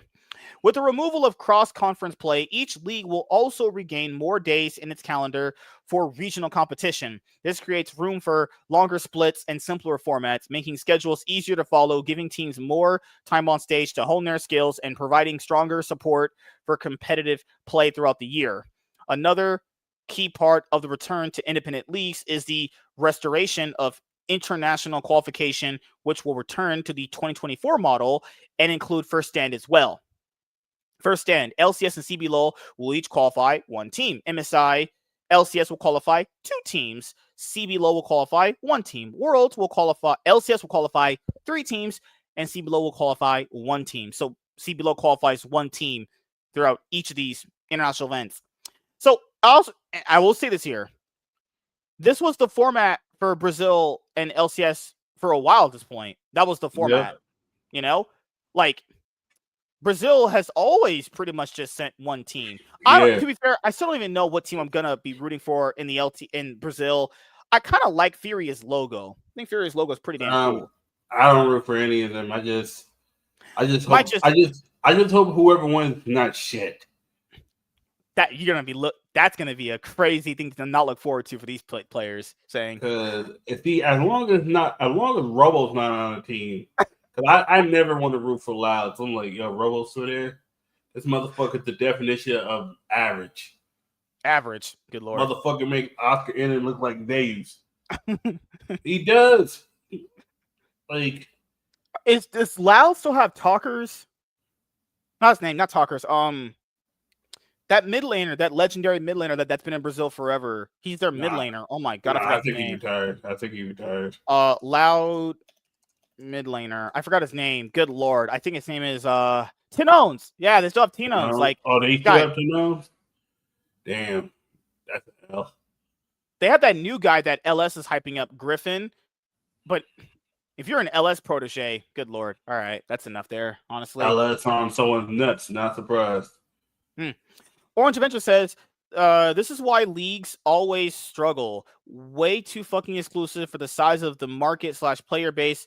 I'd rather watch a weekend-long battle royale with 64 teams like a TCG tournament. I would like that too, but we just don't have enough teams here in America to do that. I mean, unless they invite like FaZe Clan and fucking a bunch of other NA orgs that aren't in League of Legends specifically. We heard the feedback that the 2025 formats felt too compressed and overly complex. In 2026, the LCS and CBLOL will continue to operate on a 3-split calendar with updated formats designed to bring clarity, consistency, and more high-stakes rivalries. That's not going to happen in the LCS. Who the fuck's the biggest rivalry there? What's the rivalries? FlyQuest and C9? Yeah. Team Liquid, Cloud9? Those are the only rivalries that exist. Because you took away 100 Thieves, who was kind of a dark horse wildcard team that was beating the other top teams. If you became a fan of 100 Thieves this year, they're not even here next year. Yeah. Where does that follow with clarity and consistency? Consistency, the team that was in finals weekend is not going to be here next year. Importantly, both leagues will also host their own final events at the end of the year, giving fans a chance to come together and celebrate the conclusion of their regional seasons. Final format details for all 3 splits will be shared before the end of the year. What's staying? The return of the LCS and CBLOL doesn't mean completely reverting back to the 2024 model. Latin America teams will remain an important part of our competitive ecosystem. So for people that were asking about like the LLA returning, that's not happening. They never wanted to support that league ever. And that league was mostly just ran by Estral and Rainbow 7, if we're being completely honest here. Yeah. And will compete within the LCS and CBLOL structures. They should honestly just take the other LLA teams and just put them in the LTA, honestly. Take Estral, take Luminosity, and just make that 10 teams, honestly. Just bring 10 teams back if you want that. Take Estral, and take Luminosity. That's it. And keep DSG. Just keep them in, honestly. But they want to do promotion relegation. Then have that last spot be a promotion relegation spot then. Okay, so with the LCS supporting all of the North and Central America and the CBLOL bringing together South America and Latin America South, Lion will stay as a partner team of the LCS, and Levitant will stay as a partner team in the CBLOL.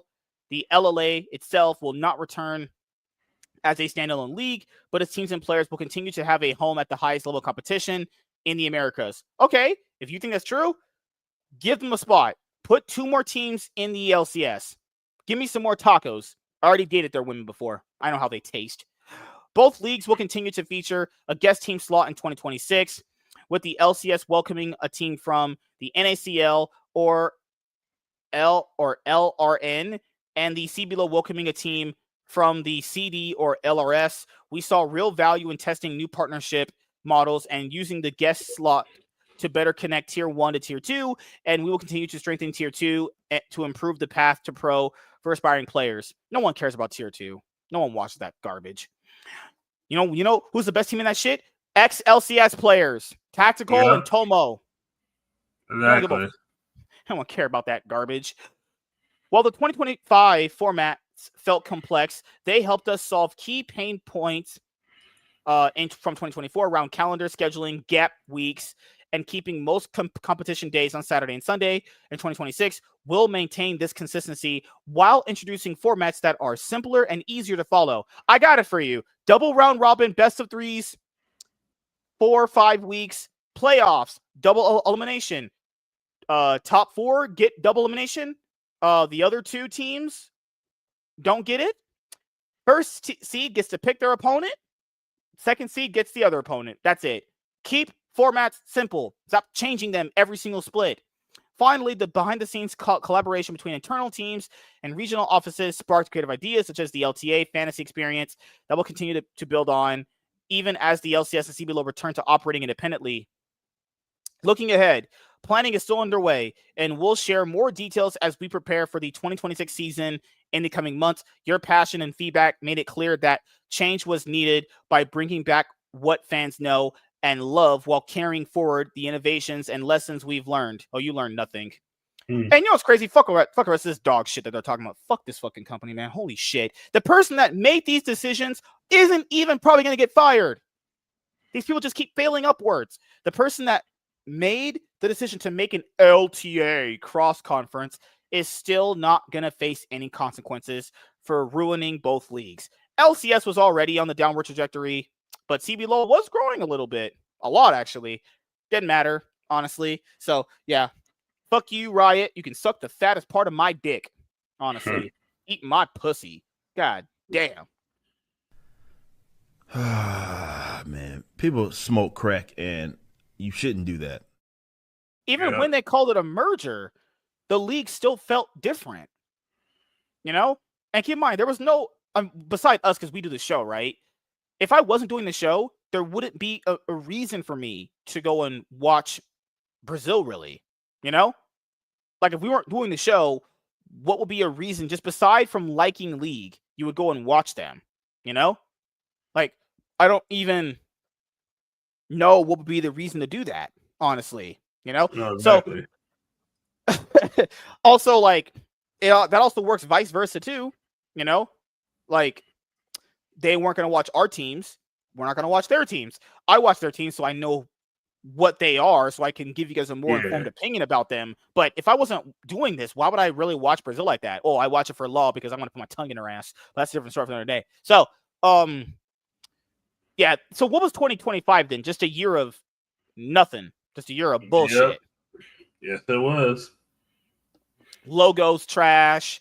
We didn't even get the cool logo. Like the cool logo they had for like the LTA. I thought that was going to be the logo for us. No, we got the bullshit, ugly, shitty ass donkey horse butt logo that we got. We got the LTA South looks better, honestly, you know? Yep. But god damn, it's just so annoying that this keeps happening. They make these decisions, then give them back to you like They just made some genius level plan. Here's another genius stupid thing that Riot took away that they're giving back to us. I know we like these, and we were sitting here going like, why did this go away right here? But I'll show you this right here. What's this? Worlds 2025. Worlds 2025. Here we go, right here. Oh my god. Let's type in emotes. Here we go. Emotes. Okay.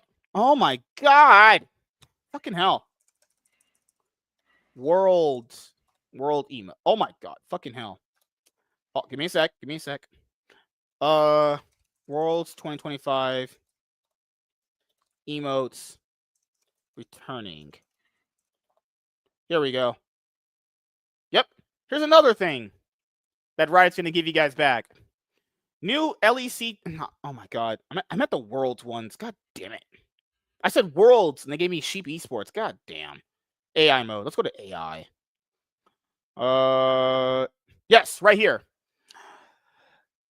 Team-specific emotes have been returning and are available to purchase in-game. So Worlds 2025 is going to be bringing back the emotes that you can spam for your team.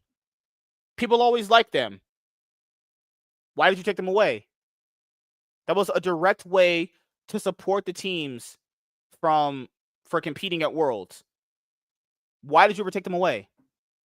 I have it bookmarked here somewhere, but let me type in League of Legends.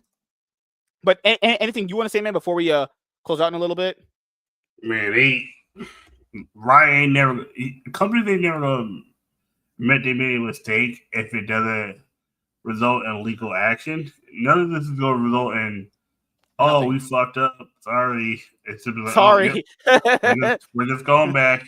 We tried something, didn't work. Yep, here you go. Mm-hmm. All right, peace. See you next season. That's how it's gonna be. Am I mad? No, because at the end of the day, I see shit for what it is. It's like, okay, they didn't work. They did what they did. Are we still gonna watch the league, more or less? Are we gonna, stay on Riot's ass if they bullshit? Yep. Like we should. Yeah. Also, Sheep Esports blocked me because I said, why are you guys comfortable with men competing against women in a female-only league? You know, it's crazy. Riot announced a female-only league, and nothing else about it. They already got a female-only league. That's how I know, motherfuckers, they already got one. Yeah, no one watches that shit. Yeah, no one watched that garbage. They haven't watched it since 2023. That's when it peaked.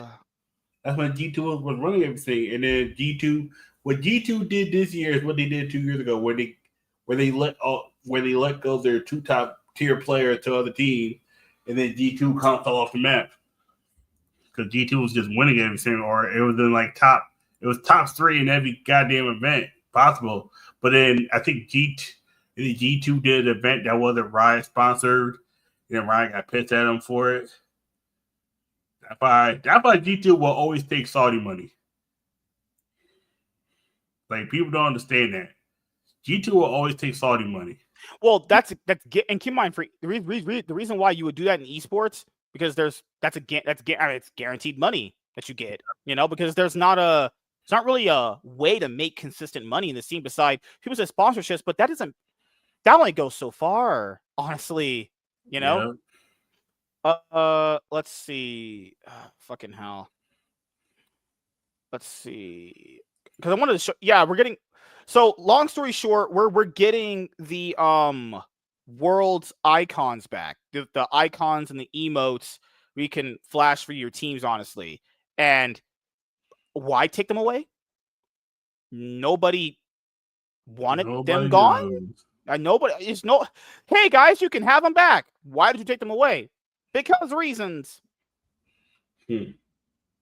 Just fucking company, man. Just but I will show you guys. I will say SK has the cutest emote ever. I'll be honest here. SK has the cutest one.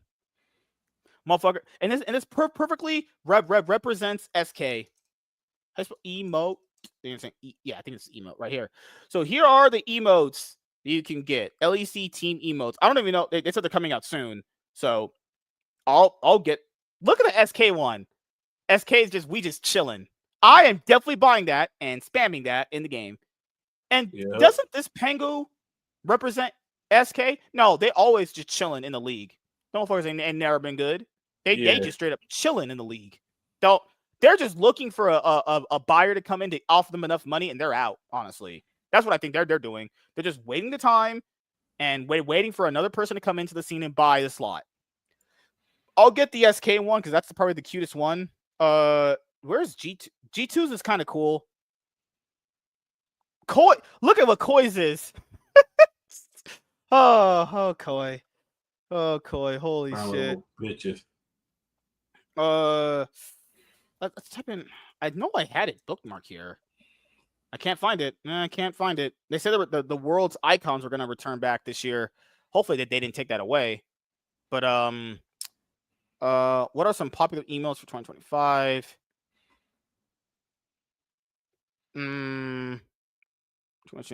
Proceeds. Oh, they're going to be available October 9th, 2025. Okay, so let me go to that one right here. Oh, my goodness. But no, I'm glad to have the world's icons and emotes back. Those are pretty cool. You know, I don't know why they ever went away, but that's just the right thing. Oh, G2's emo is apparently supposed to be burger flipping. Yep, that's what Carmine Corp's assistant coach should do right now. Go start flipping burgers because I think your time in the scene is over, honestly. All right, so anything else you want to say before we head out? Anything you wanted to mention? I'm glad they changed everything back, but honestly, right, don't do no bullshit like this again. Just keep everything the way it was because it was a lot easier. We had everything perfect in 2024. You decided to throw it out the window. 2025 gave us all this bullshit. Just keep it the way it was, man. And I mean that for every region. Don't give us no non-spring final shit in LCK. The LPL is the LPL. They're still gonna be a mess. Cut down to 12 teams and start from there. Because some of these teams don't need to be here. Like, like the LPL needs to shed some. They have 16 teams, and it's like half the people don't even care about these teams. Like, who's a fan of Ultra Prime? See, that's why Rare Adam had to get deleted. Oh, they got deleted, yeah. Like, that's what I'm saying. They had to get deleted. Who the fuck give a fuck about Ultra? Who the Rare Adam? What the fuck is a Rare Adam? That extra chromosome that motherfucker's missing. Like, you don't get the fuck out of here. Nah, pretty much not much. Just playing Pokemon like usual, just chilling. Oh, yeah. What was the follow of that Pokemon drama that we went over last week? Which one? There was the one with the one where the guy, he got up and hit the card, so the guy didn't have the. Oh, the guy, because the card was on his side, because they're playing the same deck. He saw with his monkey, he put it into his deck, and it put it in the deck box and walked off, got top 4. The guy never checked his, and it turned out that the judges, when you're in Top Cut, they keep your deck that you don't like try to cheat and switch cards out, even though commentators will know which cards you have in your deck. I guess he didn't count his card. Mm-hmm. Didn't know that there's a card missing. Had 59, went to play. Someone found out he only had 59 cards. Yeah. Yeah, people just suspected it was pretty malicious, and I was like, I think it was just because those mistake. 2 guys in the top 4 are teammates. Yeah, they're teammates by the same sponsor. It's like, why would I take my teammate's card to cause him to lose? I want him to win. Yeah. Yeah. It actually looks bad for the team that this happened, But Yu-Gi-Oh! Genesis format. Are you gonna, if your locals has it, are you gonna try it out at least, or are you just My not interested at all? local is interested, but like I think right now people are just like wary about it. That's why they're just playing the regular Yu-Gi-Oh. And the locals I used to go to that still had Yu-Gi-Oh. They're just like, I don't care, just come, pay money, play Yu-Gi-Oh, win packs. I don't like. Most people don't care. It's just one of those things where it's like people just want to play Yu-Gi-Oh. It's just But it like, do you think this is going to attract people that in your area just kind of quit the game? I think I don't know, honestly. No, it won't attract people that quit the game. It's going to attract people that don't like the game now. Yeah. No, the people that quit the game, they don't like the cards that are out now. It's the issue is these decks. A lot of people hate these decks are just. I played against Malice. I play against Malice and Master Duel. Like, holy shit! I'll fully understand why people don't want to play against that. That is insane. Malice, Vanquish Soul. What's the beast stick? Is it called Yummy or something like that? Yummy, that motherfucking Dragon Tail. Yeah, Dragon Tail. Yeah. Like, people just don't like Yu-Gi-Oh! Now. I can't blame them. It's like the Yu-Gi-Oh! Players like, oh, this format is good. Because you are too invested into it to not say it's bad. You either drink the Kool-Aid or you really think it's good. You'll just heavily buy it. That's good. But if you have an option to play another game, you go play another game. Like I went to Pokemon back in 2023 after the June ban list. Like, literally, all it took was that ban list, and I was playing Pokemon 2 weeks later.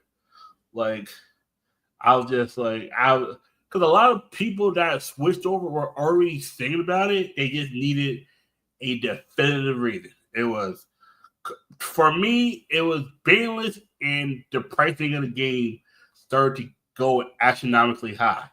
Before, it was relatively decently cheap because this is what it was. And I realized a lot of players had the same thing too. A lot of players didn't have aspirations to go to regionals and win, or YCS and win. A lot of them just wanted to go to their locals and win there.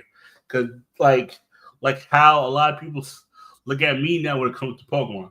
Like, I'm like one of the top tier players that if they're able to take a prize card or beat me in a 1 out of 3 games, in their mind they win. I'm like, okay, it's one of those things where it's like back in the day. If you play a stun deck, you're able to take one win or one game off somebody who's clearly better than you. You go there, okay, let me tune this deck up. Oh, if I save up, it's like that's how a lot of players are at locals. A lot of them, of course, they might want to go to the region, but a lot of them just want to, like, whatever day that locals is, they wait all week. They're playing online. They're testing online. They're playing whatever deck.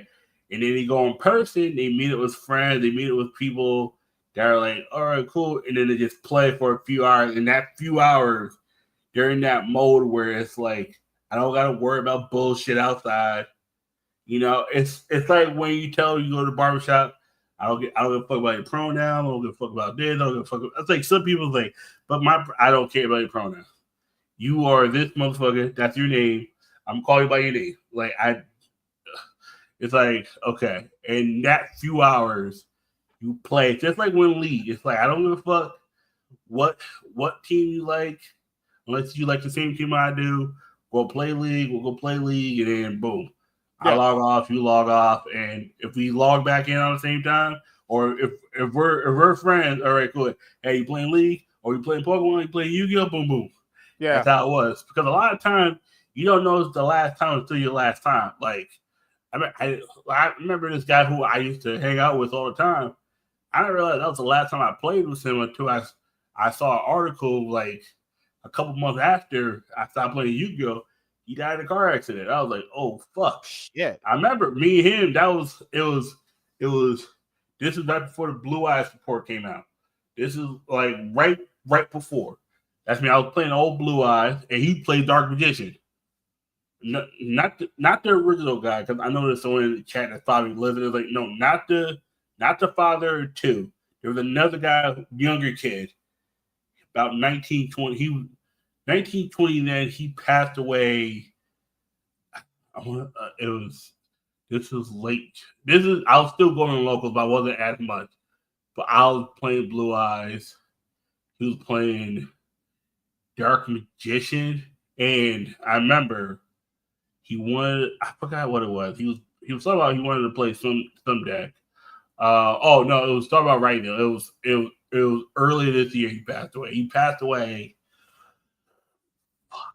I want to say it was right February. It was right around the time when the new Blue Eyes support came out because he wanted to play Blue Eyes versus Dark Magician because his older brother, who also tragically passed in that whole family was cursed with car accidents, just like how I am in a sense. Like I remember, it was one of those things where a lot of times, like I remember I was at locals when Kobe passed away 5 years ago. I was playing Cyber Dragons. I remember a guy saying, "Oh, yo, Kobe passed." I was like, "What?" And like those are times where the real world, cross-sex, intersects with, the game, the shop. But a lot of times we're not really on our phone. Plus the Wi-Fi in my old locals is bad. People don't understand. Like that's a couple hours. We don't talk about politics. Like, yeah, you go. Those are like things like it's the same thing when people say they want to go to the movies. Like you go to the movies to like escape. You just relax. Yeah, things like that. Like someone asked me about. Like, it's crazy when I play Master Duel or whenever you're there or whoever's talking, it's like I just sitting there just trying to just chill and play the game. Yeah, I'm just trying to talk about game or talk about other shit. Like someone asked me, I remember someone asked me about Charlie Kirk. I was like, I think I might have knew about Charlie Kirk. My main thing, like him dying, it didn't affect me to the point where I was like sad, but it was also I never want to celebrate anyone's death, even if I don't like the motherfucker. Like it's. Oh, earlier we were talking about Yu-Gi-Oh! Genesis. Yeah. I mean, James is pretty excited about playing this. I mean, I played some games in it, and I like my deck Flonderies and it's playable. Like I can't play if like YGO Omega implements Genesis format because James has this same game I do. I'll play it. It's something I don't want to play it. It's just I'm just skeptical on new things because I've seen Konami treat the newest thing like it's the best thing ever since sliced bread, and then just kind of give up on it later on when it doesn't get the results they want. And I mean, that typically happens. So most cards that have like a floodgate ability, like it's even something like Artlord Christia, are 100. I'm being honest here. I don't think there's any world I don't play Imperial Order. Do you guys know how broken that is? I don't think there's no possible way I don't play Imperial Order. I would only play it if it's in a format where the maximum limit is over 100. I think they're going to actually increase the limit. I think it's at least going to be 200 in the future. No. This is what they said. Wherever you play it at, it's up to that story. I think it's going to stay at 100. It's up to that story. I've had a tournament like in the Discord where they said 250. Yes, that's true. This is going to be a TCG exclusive format. Yeah. And people say, why is this not in the OCG? Because they have enough players who play the regular their regular game. That, they got Rush Duel over there. They don't need this. Yeah, they don't need another format complicating their shit, Yeah, they got Rush Duel over there. That's something that they never bring over here. Like, why are they not bringing that over here? Ain't no one we didn't give a fuck about speed duels. Yeah. Like, what do generic staples cost? So I only care about extravagance, honestly. Extravagance is not on here. Yeah, so the deck.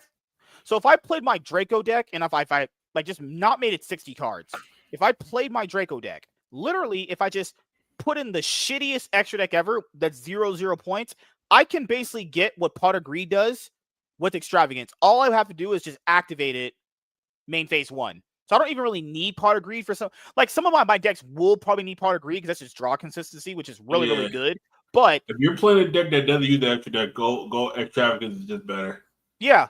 So my true Draco deck that you guys see me playing Master Duel, it works way better than the TCG. It would actually work pretty good here too.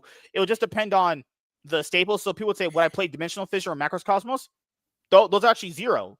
Like those my are Flu deck. My Flu deck plays a 1-up Pot of Prosperity, plays Call by the Grave. Yeah, like I wouldn't. No, sorry, no, it doesn't play. It doesn't play Call by the Grave. It can't. Yeah, so I wouldn't even need to use Pot of Prosperity. If you just have Extravagance at 0, that's cool enough for me. But that's just with my Draco deck. Yeah, I just lied. Like if I had like I would need Pot of Greed for like I can't use Pot of Prosperity and Flu because some of the cards are like 30 points. Like right, yeah. Desires is 20. Maybe nope. No. I'll never use Desire. The only deck I'll use Desire is Grand Maju. Instant Fusion's 100. Jesus Christ. Yeah, no, Instant Fusion is just too broken. Yeah.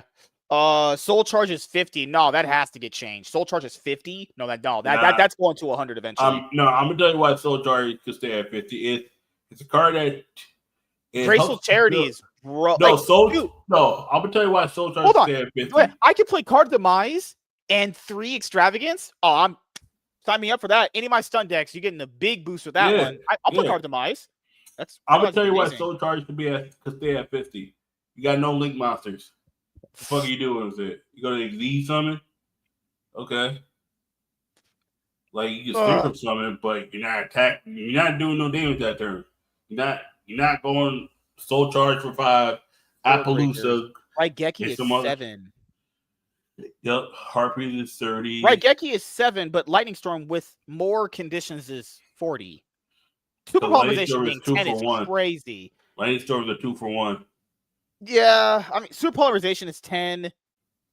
Evenly Match is 10. Talents being 93 is stupid. That's a weird number, too. 93. It's just 93. It makes it that you could go Talent and like Raigeki or Talent and Snatch Steel or some stupid. What's crazy for the game is that they have to give pretty much every single card no points or at least some points. Yeah. The newest Molcharmy is 7, or you can play Maxi. I'll be honest here. God damn it. Like, Maxi, just play Maxi. Maxi's just the objective better card. I'm sorry. If you can play 2 Maxi, if you can play 2 Maxi to max out 100, go for it. Like the thing about Crow, go back to the 0 hand trap. The hand traps are there. Lacia. Okay, none of those 0 hand traps are like. Those are very meta dependent. Then they're also all of these are very meta dependent hand traps. Shifter 10 now. It was 5. Shifter 10 now. Shifter was 5. Right. Yeah, Shifter. But Shifter being 5 was stupid. Like Shifter could like. It's not like a Valor or an Ash, you know. Shifter's a floodgate. People like Throwing Lockford. People say Shifter should be at 100. I was like, nah. Damn, Shifter should be at 30. 15? That means I think I would rather have Maxi in most of the cases too. I love Ash Blossom. Ash Blossom is fucking broke, but like, damn that building a deck in this is gonna be just gonna be a little bit more complicated. Who are good deck builders. Like Solemn Judgment is 7. That's cool. Strike is 5. That's cool. Yeah, thank God Extravagance is not on here. That would be. Extravagance is the most fair one because you're blinding. It has to activate on main phase 1. You can't play it at any other time. You're blinding 6. Yes. You're blinding 6 to draw 2. That could be axed or draw right after. Taco Bell launches taco late ice cream served with special sauce. Like prosperity has to be limited because it digs you deep 6, they put it to the bottom. You did. We'll see how it goes. I mean, you could also. I mean, Dan, it's going to be weird building some of the decks that I have. I'll probably just play one deck in this. I'm not even trying to build multiple decks for this. Oh no, you gotta find a deck that you can play it for multiple formats and then. Yeah.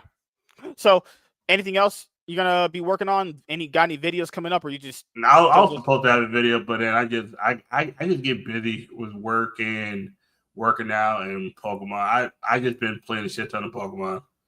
Like honestly, I just play A lot of Pokemon. I got issues I got to deal with outside of not out. It's within Pokemon, but it's something I could tell you offline because it's fucking crazy. Okay. It's fucking crazy, man. Yep. Yeah, it's just one of those things where I'm My like, boss even tried calling me into work, and she was like, "Can you come in for like 3 hours to do this?" I was like, "I'm gonna be there tomorrow doing it. I'm not going into work. What the hell? yeah, I got a long ass work. Well, you think I'm going into work right today? Get the fuck out of my face." yep. But people are gonna be like, "But she's gonna get." I don't care if she gets mad. I'm literally going to be there tomorrow doing the thing. I don't need to do it today. There's no point in doing it today. I have no reason to do it today. It can all be done in one day. You don't have to be freaking out like that over nothing. She just wants me to go there because she's just weirdly obsessed with me going into my days off. Like, no, eat my pussy. So yeah, tomorrow we're gonna have an episode of the MSK show around 8:30 p.m. PST. The spectacular MSK is gonna happen. I had to basically reschedule the day it's supposed to be on. I know I'm gonna be a little bit behind on the weeks for comic books, honestly, but I'm not giving up on the show. I'm just gonna be pretty much moving it to another day where I have the energy to do the show, because lately coming up, I've been just really exhausted on Tuesdays for some reason. So I'm gonna have the spectacular MSK on a different day coming up for this week. I'm actually gonna do an episode for it on Sunday to make up for this week, and then I'll be doing it on the newest day this week coming up. So let me get you guys my schedule. So we have the MSK show tomorrow, like 8:30 p.m. PST. Then 5:30 p.m. PST. Thursday, I have a one-on-one with the Whiskey Capitalist for a second appearance on the show. Then, if all things go according to plan, me and Labs Comic Fan will do our Makeup Saturday show, Thursday as well. We're going to be reviewing Deadpool Batman #1. Going to do a comic book review of that. And then on Friday, I have my show with Lunchbox Warren. Saturday, if all things go according to plan, then I'll do the show with Labs Comic Fan at like 7:30. And then I play League after that, or I have sex with my wife. And then Sunday, I'm going to do the spectacular MSK to make up for this week not having it on the weekdays. And then I'll do another episode of Master Duel. So yeah, thank you guys for checking out this episode of the Cloud9 podcast. And we're going to have something to do next week. I think we'll probably just start going over like Worlds and doing all that shit. I think wait, hold on. Before we go, when does World start? World starts on the 14th, actually. Yeah, 14th was the playing match, and it officially starts on the 15th. I think I'm thinking of something. It starts. It starts 2 weeks. It starts 2 weeks from yeah. it starts, you said playing stage day is the 14th, right? Yep. Wait a minute. The play-in stage day is gonna start the day we usually have the show. Yep. And it's gonna be in the night. It has to be in the nighttime because it'll be Monday night going to Tuesday morning because it'll be in China. You're right. Oh, okay. Good. So what I'm thinking is, because Worlds is a lot. What I'm thinking is, do we do our Worlds kind of like power ranking and shit like that next week? Because I'm looking at it right now. It would have to be next week. It has to be next week. Yeah. It would have to be next week unless you want to do it Tuesday night, right as it's happening. We wait to see who's the last team to make it in. That's true. Let's see. Let me make sure I go on their website to make sure I get the time. Worlds 2025, blah, blah, blah, blah, blah. Okay. Oh my God, Wikipedia. Suck my balls. Start October 14th and it runs through. Yeah, Worlds always ends the first week of November. So October 14th. And that first match is going to be T1 versus IG. Yep. I just need to know the time. If I know the time, then we can correctly plan for this. What's the time going to be for that first match? I swear to God, if T1 lose that, their fans are going to be, woo! Dog, that Reddit about to be. It starts 4 a.m. my time. That means 1 a.m. your time. Yeah, we could probably not do the show next week and then just do it for the World's Power Ranking will be on Tuesday. Yeah. Literally just before the match, unless you think we should it'll do be them. after the match because that would be Tuesday morning. The match happens. No. My bad. We would do the show the normal time, unless you want to make sure we do it. Before, so the information. I want to see if T1 wins. If T1 ain't winning, I'll be like, yep. All right, cool. Let's just hope G2 wins it all. Okay. That's like going crazy here. Hey, oh God. I don't think I got Genji versus 100 Seeds in the finals about that. God damn, good Lord. Hillary. What Why a is speed Hillary run that Duff so series. goddamn fine, man? Hillary Duff aged amazing. Damn, she's not even 40 yet. Damn, what's wrong with you people? Motherfucker. Yeah, T1 versus. Are we doing that? Are we doing that gay? We're doing that gay Swiss format bullshit. Yeah. If T1's matches literally might be Vivo Keystar, 100 Thieves, and like Fnatic to make it in. No, this is what that if they beat IG. If they beat IG, yeah, they can't face the LCK team. What I think this is gonna happen, they're gonna probably face the LPL team round 1. They're gonna lose. That's how they usually does. Yeah. Or I think they might actually win. If T1 versus if that goes 5, they're gonna probably try to put them against a. Here's what I'm thinking. I got it. Let's do the power rankings next week. So then the following Tuesday, we don't have to do the show until we know if T1 or IG is going to be in it. Yeah. And then we would pretty much make up the show later in the week. So we would make up the show potentially Saturday or Sunday, because I don't know if we'll be able to add extra episodes in this year like we did last year, because when Worlds is in China, these games are like in the morning. Yeah, they're unless you want to do it like last year, we just have an episode every day for like an hour to cover the games, because it's gonna be a lot to cover between Tuesday all the way until Tuesday, Saturday. Wednesday, Thursday got games, Friday got games, Saturday got games, Sunday.